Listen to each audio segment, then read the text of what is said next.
Our New Testament reading comes from the Gospel of Luke, chapter 13, verses 10 through 17. Now he was healing in one of the synagogues on the Sabbath. And just then there appeared a woman with a spirit that had crippled her for 18 years. She was bent over and was quite unable to stand up straight. When Jesus saw her, he called her over and said, "Woman, you are set free from your ailment." When he laid his hands on her, immediately she stood up straight and began praising God. But the leader of the synagogue, indignant because Jesus had cured on the Sabbath, kept saying to the crowd, "There are 6 days on which work ought to be done. Come on those days and be cured, and not on the Sabbath day." But the Lord answered him and said, "You hypocrites! Does not each of you on the Sabbath untie his ox or his donkey from the manger and lead it to water? And ought not this woman, a daughter of Abraham, whom Satan bound for 18 long years, be set free from this bondage on the Sabbath day?" When he said this, all his opponents were put to shame, and the entire crowd was rejoicing at all the wonderful things being done by him. May God bless this reading of God's holy word. Today's passage from Luke is commonly known as, it is entitled, Jesus Heals the Crippled Woman. If you open any Bible, that's what you'll see. Luke is the only gospel that tells the story of a disabled woman in the synagogue on the Sabbath. I ask you to notice some of the details that make for a good story, but are also significant to a more important message. We are immediately told that the woman appeared with a spirit that had crippled her for 18 years. How did anyone know the length of time she had been crippled? Is 18 years significant because it might be a measure of her lifespan? Maybe half her life lived bent over. That's indicating a major part of her life. This woman has been compromised for a long time. Also notice this woman has no name. We aren't told whether she has a companion or a helper or a family member. She appears to be alone, and she is different. Perhaps she might be considered cursed or unclean or unacceptable. Of course, people who are not eager to make friends would have ignored her, especially if she herself set herself apart, preferring to be ignored. And we wonder why she isn't in the segregated portion of the synagogue that's reserved for women only. Was she unable to get there? Or was she being shunned? Or was she avoiding other women? But most of all, she is bent over and her visibility is compromised. She would have a better view of the floor than of the proceedings because she cannot lift her head. She can still listen and learn, however, and nourish her spirit, which is why she's there. And notice that it was Jesus who spotted her first and called her to come over. She did not ask for, nor did she expect healing. Quite possibly, she had never imagined the possibility of being healed. But we know that Jesus offers restoration wherever it's needed, even if it hasn't been asked for. We are reminded that Jesus touches the untouchables and those who are invisible or who feel invisible. He loves those who are deemed unworthy of love. We are reminded of our God who shows unfailing mercy to Israel's ancestors, and in Luke continues to work miracles through Jesus. So how would this sudden change feel for this woman? Her being able to stand up erect after 18 years of being bent over. Being able to see directly in front of her instead of having to look down. Having all eyes focused on her for a change instead of being invisible. How would you feel? We are told that she stood up straight and began praising God. How did the public receive her changed status, going from being invisible to being restored? We don't know. Because the point of the story is the problem it has created. It is a violation of the Sabbath law, one of the Sabbath laws. Jesus' act of healing caused a stir in the synagogue because we are told that the leader of the synagogue went into crowd control mode. He kept saying to the crowd, "There are 6 days on which work ought to be done. Come on those days and be cured, and not on the Sabbath day." Keep in mind, most of the people had no problem with healing on the Sabbath. Jesus was not out of line for stating his opinion when he said, "If animals can be cared for on the Sabbath, why shouldn't this woman be set free on the Sabbath?" It was common in synagogue life for the synagogue leader and the teacher to discuss legal matters, to discuss these in public on the Sabbath. Jesus, however, is focused on the do's of the Sabbath and not on the don'ts. The Sabbath is a joyful day meant to celebrate Israel's release from slavery in Egypt. So if release and liberation are at the heart of the celebration of the Sabbath, then what Jesus has accomplished in the healing of the woman on the Sabbath is in line with the intent of Sabbath celebration. He has freed the woman from her limitations and has kept holy the Sabbath.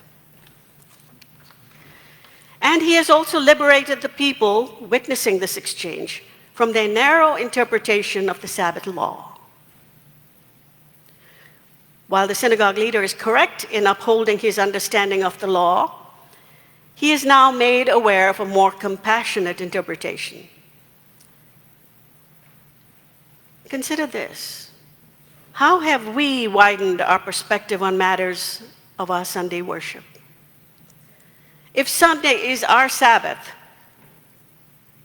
what have we seen change in recent years?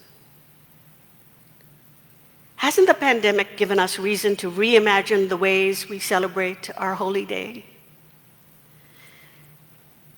I came here after this church was in the custom of celebrating 2 services every Sunday. And we've learned that we all know each other now. People were divided before into 2 groups, but now we celebrate as one big family. Another thing to consider, we would have been shocked to hear that people preferred to watch the service online rather than show up for worship. But we know there are many reasons why online worship is acceptable. We are aware of people present with us the only way they can be, online, at home, and we celebrate that. Also, we have people sitting in the annex. The annex is usually full on most Sundays, and the pews have fewer people. No problem. You are here. Sit where you want. It's all good. How we take our communion and our collection has changed. We've adapted. Circumstances force us to change. And even if we resented making changes, we've adapted. However, I wonder if we remember to celebrate our own liberation and release in what Jesus has done for us. Sunday worship is a celebration, and we need to widen our circle to include those who are much like the crippled woman. As Jesus scanned the room on that fateful Sabbath day and noticed someone who could easily have gone unnoticed, did his heart expand with compassion before he decided to call her up to lay his healing hands on her, transforming her life forever? What does that look like for us? Aren't we forced to contend with the powers that are granted to us? We are a force.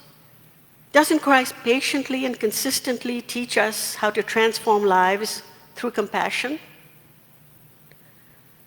Aren't we constantly revisiting this concept through not just our communal worship, but through our Bible studies, through our ministries? If we can make all the adjustments we've made because of the pandemic, then we can look deeper into our hearts and imagine what we might be missing. Who are we overlooking because they go unnoticed? Where is the need to help people who are much like the crippled woman?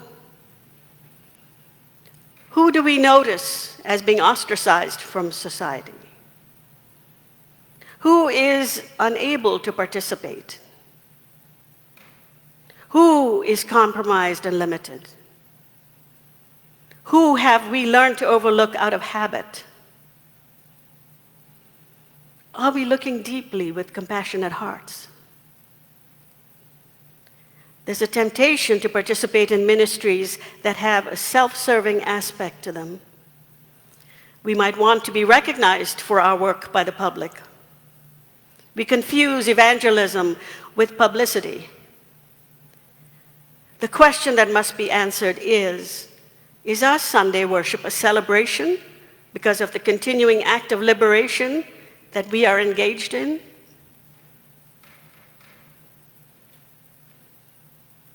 I also have to note that we have individuals in our congregation who quietly and steadfastly go about serving others without a thought about acknowledgement.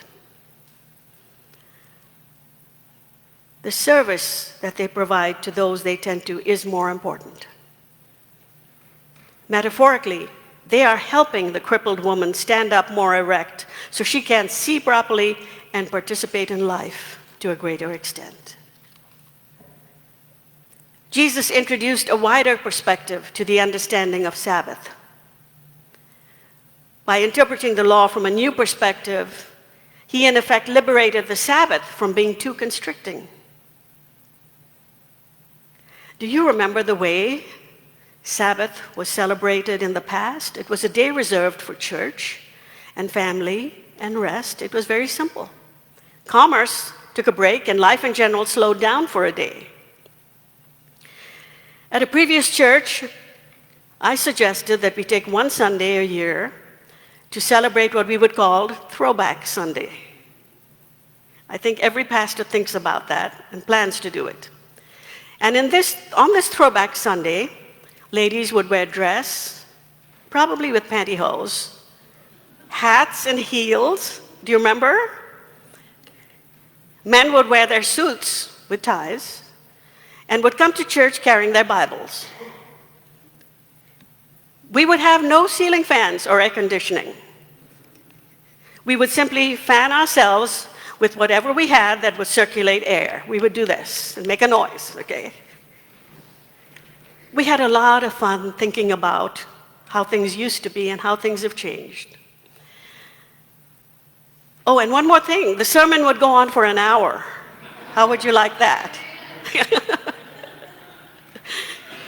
And one more thing, the minister would choose one family to whose home he would invite himself to lunch.